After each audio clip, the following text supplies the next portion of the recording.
Ever look around and wonder how long this can all last?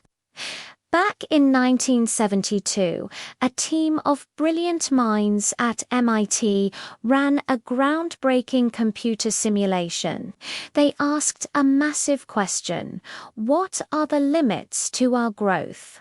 Their conclusion, published in a report called The Limits to Growth, was startling.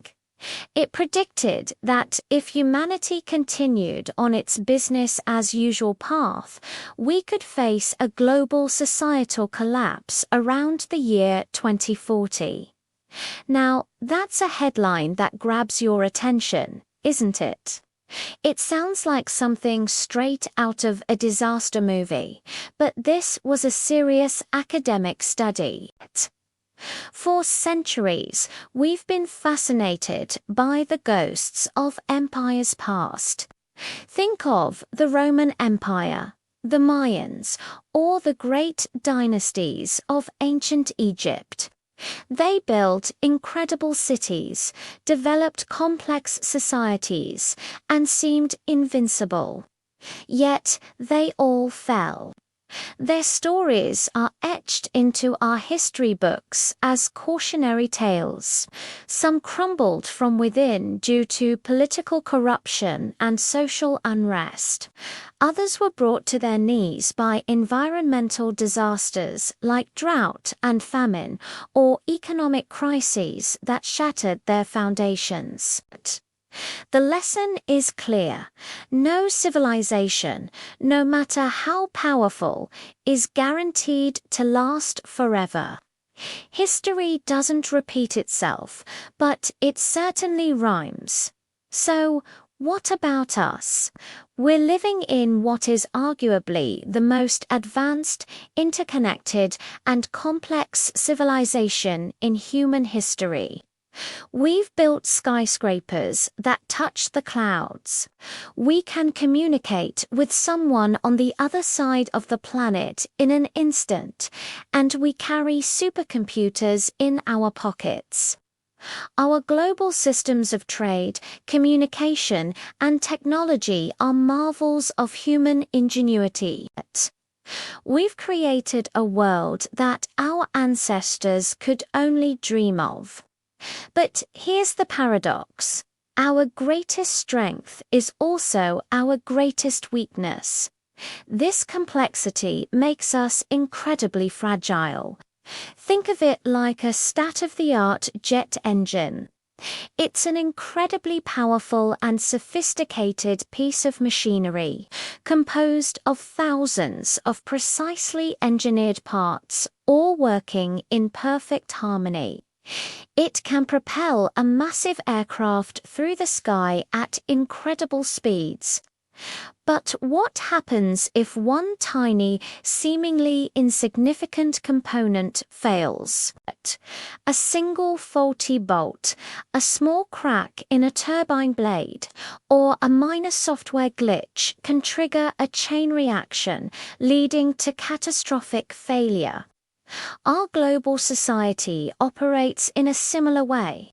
We depend on a delicate balance of interconnected systems: the global supply chain that brings food to our tables, the financial networks that power our economies, the energy grids that light our homes, and the digital infrastructure that underpins our communication. A disruption in one area can send shockwaves across the entire system. A pandemic can halt global travel overnight. A conflict in one region can spike energy prices worldwide.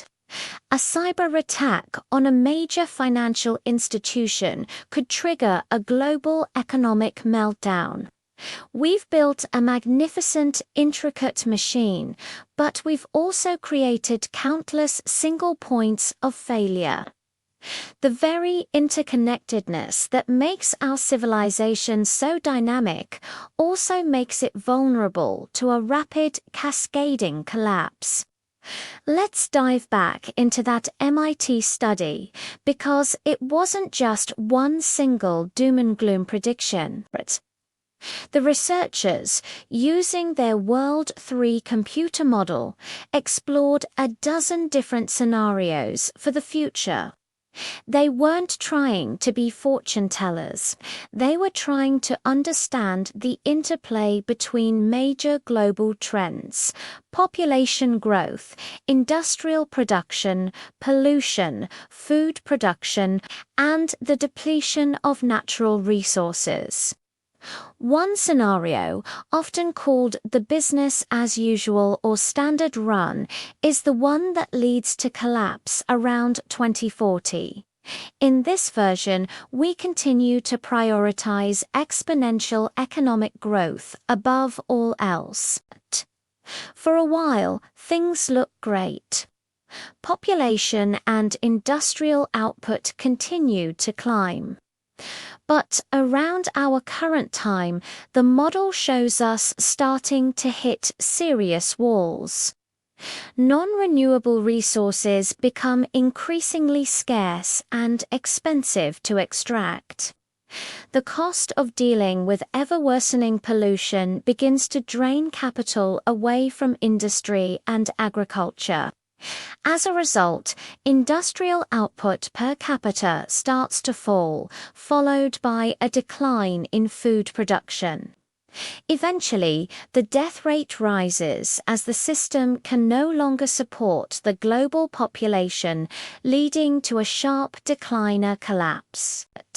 But the MIT team didn't just model disaster. They were looking for solutions. They ran other scenarios to see if we could avoid this fate. What if we discovered vast new reserves of resources and developed incredible technology to manage pollution? They modeled this comprehensive technology scenario. Initially, it helps technology buys us some time, pushing back the collapse by a few decades.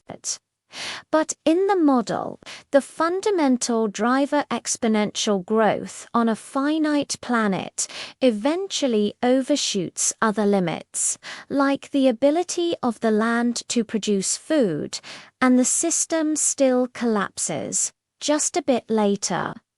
It showed that technology alone, without a change in our fundamental goals, might just be kicking the can down a longer road. This brings us to a crucial point that's more relevant today than ever. The idea of limits to growth is often controversial. For generations, we've been taught that growth is always good. A growing GDP, a growing population, growing consumption, these have been the markers of success. The MIT study dared to suggest that infinite growth on a finite planet is a mathematical impossibility. It's not a political opinion, it's just logic. You can't endlessly withdraw from a bank account with a limited balance. The predictions from 1972 have been surprisingly resilient. In 2020, a Dutch sustainability researcher named Gaia Harrington revisited the limits to growth data. She compared the model's projections with real-world data from the past 50 years. Her findings were sobering. Our trajectory since the 1970s has aligned most closely with two of the original scenarios: business as usual and another one that also shows a collapse, just with a slightly more severe resource crunch. In her words, the data suggests we are currently on a path to collapse and that a downturn is likely within the next decade or so. Now, before you start stocking up on canned goods and heading for the hills, it's vital to understand what collapse means in this context. It doesn't necessarily mean a Hollywood-style apocalypse with zombies roaming the streets. It's more likely to be a prolonged period of uncontrolled decline. Think of it as a significant drop in our standard of living, a decline in population, and a breakdown of the social and economic structures we rely on.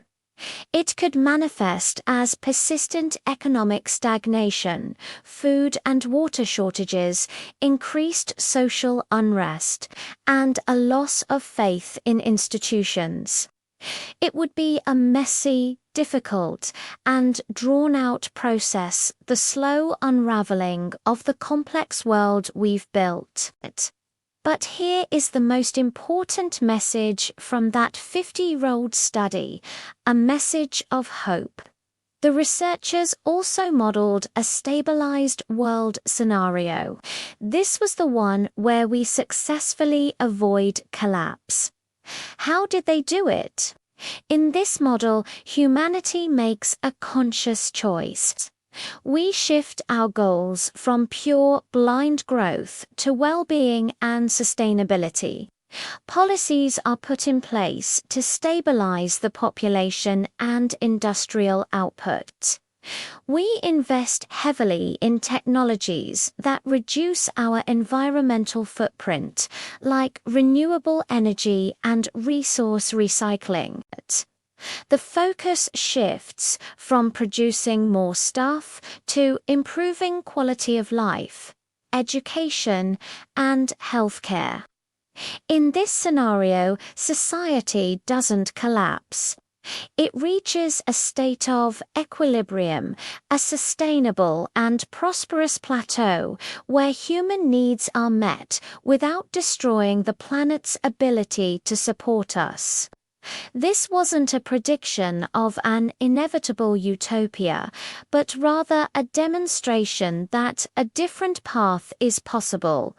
It requires foresight, collective action, and a fundamental change in our values. It means recognizing our limits not as a prison, but as a guide. It means innovating wisely, not just for short-term profit, but for long-term survival and well-being. The choice, then, is ours. We are at a critical juncture in history. The warnings from 1972 are no longer distant theoretical projections. They are reflections of the trends we see playing out around us today.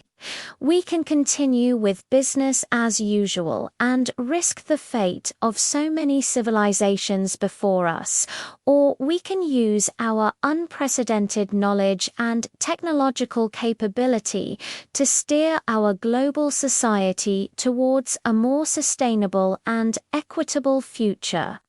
The future isn't written in stone. It's written in the choices we make today.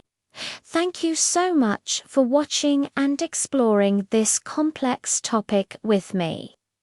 If you found this thought-provoking, please hit that like button and consider subscribing for more deep dives into the forces that shape our world. I'd love to hear your thoughts in the comments below. Take care and see you in the next one.